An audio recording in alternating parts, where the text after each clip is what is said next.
The Midwest region features the best backcourt matchup in the entire NCAA tournament between Houston and Miami and could result in another shocking upset. The madness, Isaac, continues. Let's go! You are Locked On College Basketball, part of the Locked On Podcast Network. Your team every day. What is up? Welcome to the Locked On College Basketball Podcast, the only daily, and we mean daily, national college basketball show out there. I am your host, Andy Patton, joined by co-host Isaac Shead. I want to thank all of you for making Locked On College Basketball your first listen or first watch of the day. Seriously, it has been so much fun to go through this show, go through this epic month of March with all of you listening to the show. Continue to check us out wherever you get your podcast. Today's episode of Locked On College Basketball is brought to you by FanDuel Sportsbook, the official sportsbook of the Locked On Podcast Network. Make every moment more. Visit FanDuel.com/LockedOn today to get started. Well, Isaac, we're going to close out the show talking, believe it or not, about Kenny Payne and the Cardinal and the incredible week that they have had on the recruiting trail. We're also going to talk about the South region and the games that are coming up for them in the Sweet 16. But we're going to start in Kansas City. We're going to start in the Midwest region. Almost chalk. As close to chalk as you can possibly be. A 1 seed, a 2 seed, a 3 seed, and a 5 seed. The Hurricanes of Miami defeat Indiana, advance to play Houston. And while I think anytime you don't have to play the highest seed possible, you tend to view that as a good thing. But I'm not sure this is a great thing for Houston. I think Miami kind of on paper looks like a tougher matchup for the Cougs than I think that the Hoosiers would have been. Of course, no disrespect intended to Trace Jackson Davis, Jalen Hood-Schifino, and the team that they have together there. But Miami, especially with a healthy Norchad Omier, like this is a hard matchup for the Cougs. I'm curious kind of where your temperature is on this game. Oh, it's up. It's over 100 It's up. I'm sick with excitement for this one. Andy, you said it's almost all chalk, but you know what? It ain't. It ain't rock chalk Jayhawk. Definitely not that.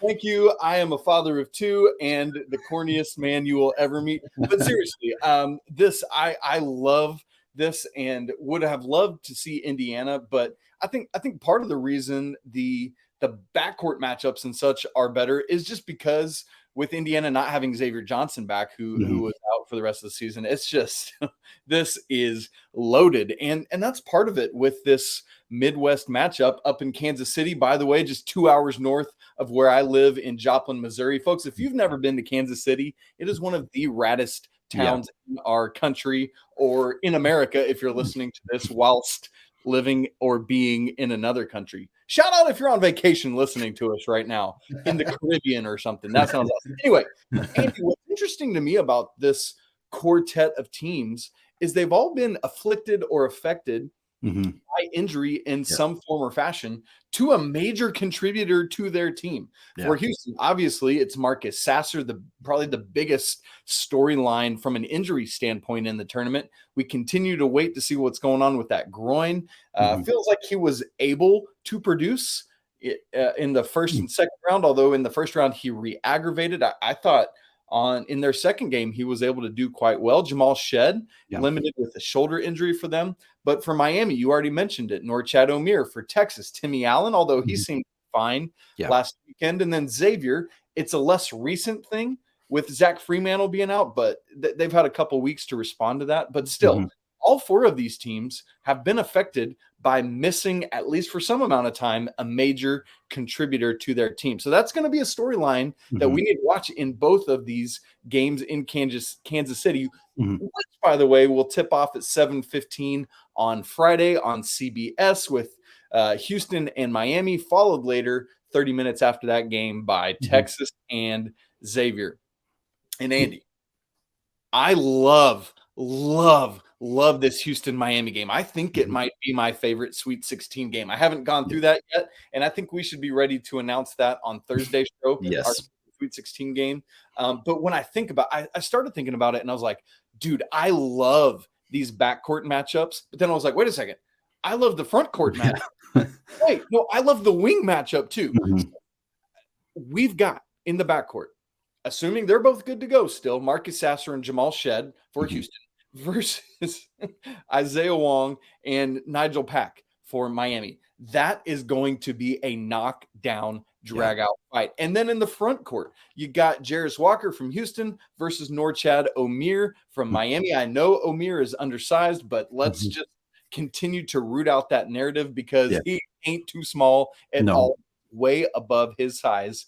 But Andy, I think the X factor matchup, the one on the wing, is the one that's going to determine the winner of this game. I really wouldn't be surprised if the backcourt and the front court plays to a stalemate. And so the one I'm really honing in on the most is Houston's Tramon Mark, who was their leading scorer in their second game, against Miami's Jordan Miller, who we've talked about multiple times. You'll hear the Locked On Canes host Alex Dono say this. You'll hear Coach Larinaga himself say that Jordan Miller is one of the most unsung, underappreciated talents, superstars in all of college basketball. Yeah.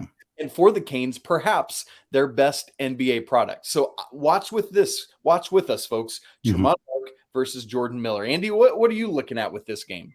I think, you hit it right on the head there with that matchup between those two guys. Tramon Mark was instrumental in Houston even being in the spot that they are. They had that monstrous second half against Auburn, a 27-point swing for them against the Tigers. And a big part of it was Tramon Mark. And I think Auburn keyed in so aggressively on how do we stop Jarace Walker? How do we stop Marcus Sasser? And Houston has enough weapons that they can beat you in other ways. And so does Miami. If you focus on Norchad Omier and say, we're going to stop Omier, we're going to slow down Nigel Pack, then Isaiah Wong might put up 30 on you, or Jordan Miller might put up 30. Like they both might out of that. He will. He will. And I think the only thing we didn't really talk about is depth beyond that. And I think that's going to be a factor too. How do the benches perform in these games? Does Terrence Arsenault have a big role for Houston? Like, how do we see some of these guys kind of step up? Because I do think that the matchups otherwise look pretty even. And I Locked On Cougs host Parker Ainsworth was talking on Twitter about Norchad Omier being like a Houston type guy, like the kind of guy that plays well in that system. And I think A, he's absolutely right. And B, I think that's going to make it an interesting matchup of these big body dudes who I think are really it's going to be physical. Jarace Walker is one of the most physically imposing freshmen I've ever seen in my entire life. For the record, he looks like he's 25. It's unbelievable to me that he is a true freshman, and him against Omier. Greg Oden or Zion Williamson, the way they exactly. The matchup between, we talked about all these matchups being epic, but to me, I'm going to be transfixed watching Jarace Walker and Norchad Omier, because I think whoever wins down low, whoever gobbles up the rebounds, defends the rim, all of that stuff, I think is going to play a huge role, as many other things are. But this is a really exciting game, and I think the front court is going to have a big impact. Cougars favored right now, at least by 7.5 on FanDuel. That feels like a little bit too big of a line for me. I'd probably take Canes in that, but we'll look ahead to that on Thursday. Andy, let's move to the nightcap in Kansas City. The number 2 Texas Longhorns versus the number 3 Xavier Musketeers. Andy, Xavier has managed Zach Fremantle's injury well, but for me, this is the spot where I think Texas is just too much. Nunji has been a great replacement, and I know he was already getting a lot of playing time himself. Right. But the thing that I am really, really excited about is Sule Boom for Xavier against this cavalcade of guards that the Longhorns have. And so watch out for that. It should be just epic, epic, epic stuff. One of my favorite things about the transfer portal is seeing guys who are otherwise in nondescript situations that weren't really getting any attention being able to shine on a big stage. And right now, what we're going to get at times during this game, we are going to say Sule Boom against Jabari Rice. And last year, Sule Boom was at UTEP and Jabari Rice was at New Mexico State. That's a great point. I hadn't thought about that. Now they're going up against, it's just going to be so much fun to see those guys. Obviously Texas has a handful of other transfers as well. Timmy Allen from Utah, et cetera, et cetera. But for me, like that matchup between these two mid-major guards who are now on these, this isn't an 8-9 matchup. This isn't a 16 seed. Like these are two elite top 5 seeds being carried by these guards. I know Jabari Rice comes off the bench, but don't tell any Texas fan that he doesn't matter to that team. He is critical to what they do. And I think seeing that matchup, of course, the front court matchup between Jack Nunji and Dylan Dessou, who had 28 points for the Longhorns in their last game, is going to be a really fun one as well. It turns out when you get in the Sweet 16, you get a lot of fun matchups all across the board. That's why we're so dang excited about the games this weekend. And Des Claude has kind of come into his own for Xavier too in the front court. So we'll watch for that with Fremantle going out. He's kind of playing the second fiddle there to Mr. Nungy. Andy, if Texas comes anywhere close to shooting how they did in their first game, not only is this game over, they're your national champions. So watch out to see what Rodney Terry's team does there. Well, Andy, Alabama is the clear favorite in the South region, but clear favorites have not always won in this tournament. Could we have some more big upsets brewing? We're going to find out in just a second. But first, this episode is brought to you by FanDuel. Andy, the tournament's heating up, and now's the perfect time to download FanDuel, America's #1 sports book. Because new customers, they get a no-sweat first bet up to $1,000. That's bonus bets back if your first bet doesn't win. Shout out alliteration. Just download the FanDuel Sportsbook right now because it's safe, secure, super easy to use. More alliteration. And then you can bet on everything from the money line to points scored and three-pointers drained. So make sure you check out all the lines for the Sweet 16 games on Thursday and Friday. Plus, FanDuel even lets you combine those bets for a chance at a bigger payout with a same game parlay. So do not miss the chance to get a no-sweat first bet up to $1,000 in bonus bets when you go to FanDuel.com/locked-on. Again, that's FanDuel.com/locked-on to learn all about it. Make every moment more with FanDuel, an official sports betting partner of the NBA. And you got to be careful to say an official, not the official. Those little words matter and stuff like this. Let's move from the Midwest east to the South region. Louisville, Kentucky, the KFC Yum Center, one of the best named places in all of college basketball. These games will be on TBS starting at 6:30 Eastern with Alabama against San Diego State, and then Creighton, Princeton tipping off 30 minutes after the conclusion of that one. Alabama's favored by 7.5 over San Diego State, and Creighton by 9.5 over Princeton. Andy, let's start here. As we've already said, with all due respect to the Aztecs of San Diego State, to the Blue Jays of Creighton, and to the Tigers of Princeton. Wow. I just don't really, I just made a tiger noise that sounded more like a cat, but you know what? We're moving on. I just really don't see any of these teams giving Alabama a legitimate push, right? Like I could see, maybe you want to take San Diego State's, whatever the points are in the first half or something like that, right? But I just don't see a full 40-minute game in which any of these three teams can contend with everything that Nate Oats has available to him for a full 40 minutes twice this weekend. Agree? Disagree? I think Creighton can. To be perfectly honest, I think Creighton can, and I think that that's the game we'll see. I think Alabama's going to advance past San Diego State. I think Creighton's going to advance past Princeton. I don't think that either of those are particularly bold predictions out of this region at this point. But I think Creighton has the ability. They have a low post presence in Ryan Kalkbrenner, who I think has the ability to shut down some of the driving and moving towards the basket. Yeah, shut down Bediako a little bit, potentially alter some shots for some of those guards getting downhill towards the rim. They have a good enough offense. If they have to play a near perfect game, Ryan Nembhard has to look like the Ryan Nembhard we saw, who dropped 30 points earlier in this tournament. Baylor Shireman has to be the all-around jackknife player that he can be. He has to be that for a full 40 minutes. Ryan Kalkbrenner cannot get in foul trouble. Like there's a lot of things that would need to go really, really in the direction of Greg McDermott's team for them to be able to do it. But I think that they can. Less confident with San Diego State. San Diego State's a good team. They have veteran guards, Matt Bradley, Darion Trammell. I think that they have a good, solid group, and I think that they deserve to be here. Like I picked them as an upset. A lot of people picked them as the Charleston upset, or didn't think they'd advance past Virginia or even Furman, quite honestly. But here they are. They're in the Sweet 16. It's a nice story for this squad, but I don't think that they have the personnel to match up all that well with Alabama. And that's less of a knock on them and more of Alabama is really good. And they're talented top to bottom. They have great depth coming off the bench. And when they're on, when they're getting out in transition, when they're taking open shots, when they're getting to the rim, when they're playing the kind of defense that they play, like they're a 7.5 point favorite over San Diego State. But if you told me that these two teams played in the regular season and Alabama beat them by 25, like I would believe you. Like I would believe that is going to happen. Do I think it'll happen in a Sweet 16 game? Not necessarily. You don't normally see blowouts because teams are quite literally playing for their lives, but I do think that Alabama is the kind of team that could absolutely just run through the teams that are available to them in the South region. I don't know that they will, but I think that they can. So you're telling me that this Alabama team that was beating SEC opponents by more than 20 might do that again? Yeah, right. Yeah. 100%. Yeah. Shocker, right? It would be more likely to me that Alabama wins this game by 15-20 than that it's like a 2-point game with 30 seconds to go kind of thing. So now, like we said, anything can happen, right? In what world did we see Princeton over Arizona? There was not a world in which I even dreamed of that reality, but here we are, and that's the world we're living in. Andy, we know that Brandon Miller also had a groin injury. Let's get back to our nether regions that we've talked about so much lately. But it felt like he was good to go. I know he didn't have any points in their first round game, but it felt like he looked like essentially himself in their second game. And I imagine and assume he will be good to go.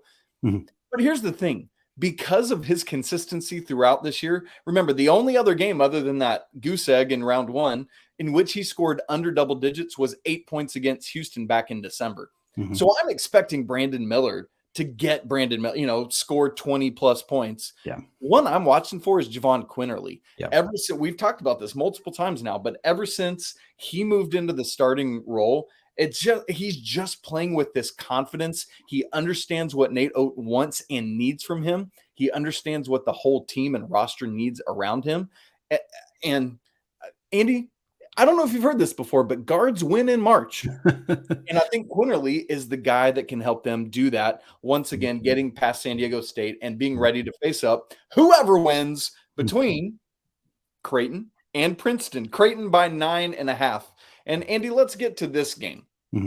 We often think, when we think about Creighton, we think about Kalkbrenner just because he's this legit 7-footer. We think about Baylor Shireman because he was one of the splashiest transfers in the offseason and just plays with a little bit of a Drew Timme kind of flair. You know what I mean?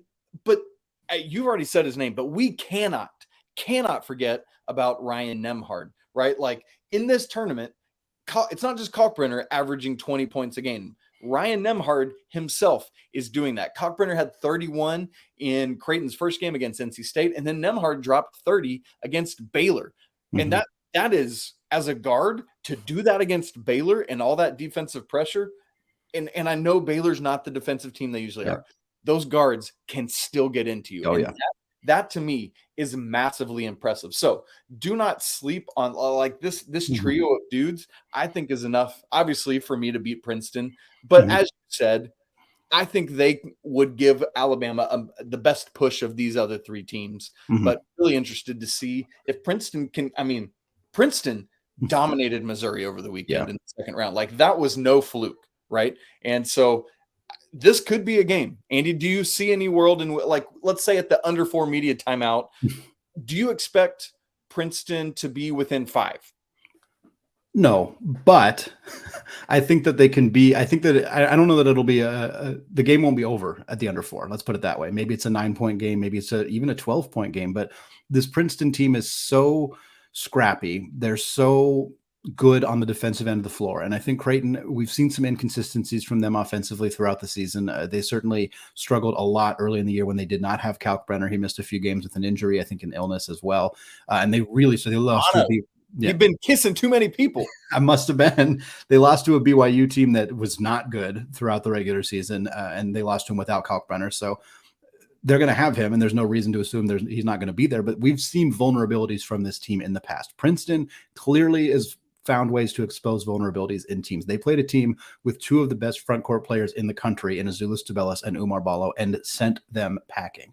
To assume that they cannot do that against a team like Creighton, I think would be foolish. Do I think that they will? No, but I didn't think they'd beat Arizona. Neither did you. I mean, like that's how this goes. That's how March happens. And I think for Creighton, like looking forward, like Kalkbrenner is going to need to have a big game.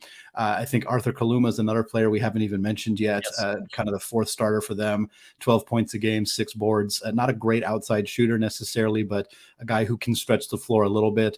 Again, I think they'll get by Princeton okay, but he's the kind of player who I think could make a really big impact in a potential Elite Eight matchup against Alabama as well.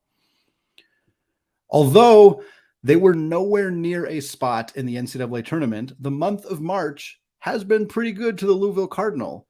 who added a trio of talented players heading into next season. We're going to talk more about that in the third and final segment coming up right after this.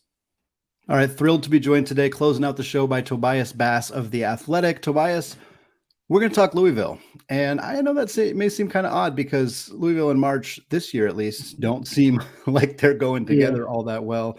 Obviously, a really rough year for the Cardinal, 4-28 in the regular season. One of, quite honestly, the worst Power 5 teams that we have seen from an analytical perspective, at least in the Ken Palm era. Like they were god awful this last year. However, since the season ended, they've made some pretty big moves. Yeah. Landed Dennis Evans, who decommitted from Minnesota, ended up coming to Louisville. We landed Sky Clark, transferred from Illinois after one season there. He ended up kind of leaving halfway through the year. And then the big fish, they landed Trenton Flowers, who decommitted from North Carolina, was going to be kind of their prized prospect in the class of 2024. Instead, he commits to Louisville and is going to reclassify to the class of 2023. So all of a sudden the Cardinal have a big center coming in Evans, a point guard coming in Clark, a very big wing coming in Flowers. Looks like the future is really, really bright right now. What do you kind of think about this wild week for the Cardinal? I think it was super impressive. I mean, they did this literally in a week. Yeah. Bringing 3 guys in a week. So I think that's super impressive. And one note I want to make about Evans was, I was the first to break it as far as the schools that were reaching out to him. Mm-hmm. At that time, TCU was in the lead. His handler and him both told me that TCU was in the lead. I thought that's where he was going to go. I thought he was going to shock the world and end up going to TCU. They were originally in his top whatever before he committed to Minnesota. But, kudos to the staff. I think it's an advantage where Evans had already been to TCU. He didn't plan on going back. So when he got a chance to go to Louisville, I think that pretty much sold the deal. You add in Sky Clark. Yeah, and he was solid with Illinois before he left. I think he's a good playmaker, solid kid. Was highly touted in the high school scene. And then you bring in Trenton Flowers. I'm a big fan of Flowers. I think that he's going to be a rock star at Louisville. Wouldn't even surprise me if he was an early lottery pick coming this time next year. So I think it's super impressive what they've done. And I think bringing in a core of those 3, you put a few surrounding pieces around them. I think they're going to be a solid team in the ACC next year. Yeah, and that's an incredible turnaround. If they're even average in the ACC, turnaround. Like they don't have to be, third. They could be 6th, and that would be, unreal for them. So I want to talk a little bit more about Flowers in particular, because this is not only a huge move for Louisville and the ACC. Obviously, it's pretty devastating for North Carolina, a team that obviously doesn't need any more devastation right now. They did not make the NCAA tournament, first team to do that as a preseason number 1 ever. And now Hubert Davis has obviously done a good job of bringing in talent. And I think he's a very good coach. We've maintained on this show that we're not super down on him yet, but when you don't have a good year and you start losing players either in the portal or getting players to decommit like this, you got to start to wonder about it a little bit. Are you concerned about Davis, or is this more of like, hey, Kenny Payne and Louisville just made a really good move here and snagged this kid?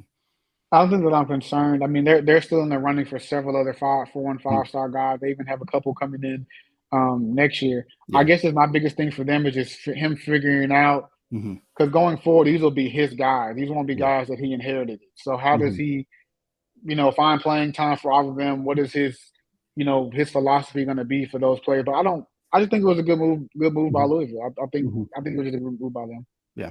Let's talk about Clark a little bit too, because like you said, highly touted out of high school, came to Illinois with a lot of expectations, and it's not that he played bad. He really didn't play that bad. He maybe didn't meet some of the lofty expectations that folks may have had for him, but obviously when you leave the team early, he left, I think it was January 6th or so that he ended up leaving the program, didn't play for the rest of the year, announced his commitment to Louisville right after the Illinois loss, which I think rankled some people a little bit for maybe good reason there. But what do you think about what he might be able to bring to this team as somebody who is a little bit more of a question mark after what happened to him this last year? I think if he comes in, he does things the right way. I think he could bring some stability to the backcourt. We haven't even talked about L. Ellis. He was top 3, top 2 in the ACC in scoring. So if you can retain him, probably play him more off the ball and let Clark do majority of the play, I think that helps. I think that helps him, helps Evans. helps Flowers. You're bringing in a youngster in Flowers. He's going to have to get stronger. He's young. You have Dennis Evans. His offensive game is coming together, but I think he'll be a generational rim protector, has a chance to be. I think he can help all those guys, catch up to speed if he comes in and does it in the right way. That is a perfect segue into talking about Evans, because I think you nailed it right there. Is he's not necessarily going to come in and be an extraordinarily impactful offensive player, but he has the potential to be elite defensively, at least in my opinion, right out of the chutes from what I've seen from him. I'm curious your thoughts on how impactful he can be from them right away. And do you view him as like Flowers is maybe a one and done guy, but do you think that Evans is a longer term guy, or has he got that kind of potential too? I think he has the potential to definitely be a one and done. I could see at the most maybe being 2 years, but I just think he's so good defensively. He's probably one of the better, if not the best shot blocker I've seen in a while. Yeah. He's just really, uses his length very well, doesn't, block shots without fouling. I just think he's going to be a game changer from the get-go, and that's something that they need. That helps. And even him, he's a freshman, but I think him being, if he's going to be as good as I'm expecting, that just helps everyone and, everyone above him. So, because you're going to have to get those guys up to speed like Flowers. So if you have a big guy back there be able to throw things all across the gym, I think that helps. Curious your thoughts on just how bringing in this kind of group so suddenly this early in the offseason, how it might impact Louisville going forward in terms of trying to add players in the transfer portal. Like, is this going to help them? Are people going to be more excited of like, hey, we want to go to the team with these young guys and all guys who kind of play different positions, and we can kind of backfill the rest of the roster via the portal? Do you think that it's more going to be just rolling with the rest of the guys that they have and these new additions? Like, how do you think Kenny Payne's going to approach the rest of the offseason, and how do you think potential transfer portal players are going to view going to the Cardinal right now? I think they'll definitely want to come play. They lost 5 guys in the portal already, I believe it was. Yeah. So they need players. I think Louisville's historic. Who doesn't want to play for a program like that? Sure. I think last year was definitely disappointing, but I trust their staff. They're all good guys. I think that kids would generally want to play for them, and then who doesn't want to play with good players? Right. I mean, you have good players coming around there, and then look, I mean, as of right now, they need to fill out the entire roster. If I'm a kid that wants to play and I feel I should get on the floor immediately, why not? They need you. I would definitely consider it. I would at least consider it. I was it doesn't help them directly, but I know that they have another recruit coming there this weekend on an official visit as well. So I think that it'll definitely help them. Yeah. Well, one last guy I wanted to talk about. I know he's down to 2 schools that we've last heard. That's Carter Bryant, really, really impactful wing prospect right now between Arizona and the Cardinal. Obviously, with how their run has gone this last week or so, do you think that momentum continues for them, or is Carter, do you think, potentially going to join Tommy Lloyd and the Wildcats? I'd love to see him join Louisville. I just want to see all the youngsters play together, but I think he's probably going to join Tommy Lloyd in that Arizona. Yeah, I think so. Tobias, thank you so much for taking the time to come on the show, talk about the Cardinal. This is a fun turnaround for them. I think it's always fun to see these kind of traditionally great programs return to relevance. I think there's a good chance we're going to see it with Georgetown and the Ed Cooley hiring. I think there's a decent chance we'll see it at St. John's with the Rick Pitino hiring. And now I think the optimism around Louisville is much higher considering the few additions that they've made. And I appreciate you taking the time to come on and break it down for us. Yeah, no problem, man. Like you said, I think college basketball is better when those programs are good. So I'd love to see them turn that around next year. Well, that's going to do it for us today. Thank you so much all for listening to the show. You can find us on YouTube. You can find us wherever you get podcasts. Hit that subscribe button. Leave us a review on iTunes. Follow us on Twitter. All of that good stuff. We'll be back later this week continuing to talk about the Sweet 16, Elite 8, and, of course, coaching carousel and transfer portal news. Thanks again. Peace out.